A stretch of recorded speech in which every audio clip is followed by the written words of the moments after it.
Hello' guys, বিয়াৰ আগত মানে যি প্ৰিপাৰেশ্যন কৰা হয় তাৰে অলপমান আৰু দেখুৱাইছোঁ। যিহেতু মই বহুত কাম কৰিবলগীয়া হৈছে বিয়াখন, এতিয়া জ্বলাবিলাকৰ ঠাৰিবিলাক এৰাই আছোঁ মানে মই নিজে, কাৰণ ঘৰৰ ৰঙো মই নিজে কৰিছোঁ এইবাৰ, আৰু এইবিলাকো কৰিছোঁ যিহেতু বাৰ বিয়া, আৰু মই কৰিবলগীয়া হৈছে। ঠাৰি ছিঙি আছোঁ, হাত পোৰে তথাপিও। তাৰপিছত এতিয়া আহি পালে দৰাৰ আঙুঠিটো, যিটো ফাৰ্ষ্ট টাইম মই ট্ৰাই কৰিম। দৰাই নিপিন্ধাওঁতে মই আগে ট্ৰাই কৰিছোঁ মানে এই আঙুঠিটো, আৰু এইটো আনিছোঁ মা জুৱেলাৰীৰ পৰা, ৰঙীয়া। আৰু তাৰপিছত আমি দেখুৱাম এতিয়া কইনাৰ সাজপাৰ। কইনাই তিনিযোৰ কাপোৰ লৈছিলে, মানে দৰা ফালৰ পৰা দুইযোৰ আছিলে আৰু আমাৰ ফালৰ পৰা এযোৰ আছিলে, বগা এযোৰ, এনেকুৱা গুলপীয়া এযোৰ।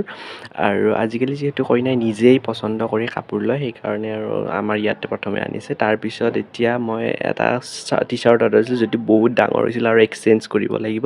আৰু তাৰপিছত চাৰিআলিত গৈ অলপমান মই বিয়াৰ কাৰণে কাপোৰ কিনিলোঁ। তাৰপিছত পেণ্ডেল দিয়া আৰম্ভ কৰিছে আমাৰ ঘৰত, মানে ষ্টাৰ্ট হৈ গৈছে আৰু ইয়াতে মানে ভাত খোৱা জেগা হয়।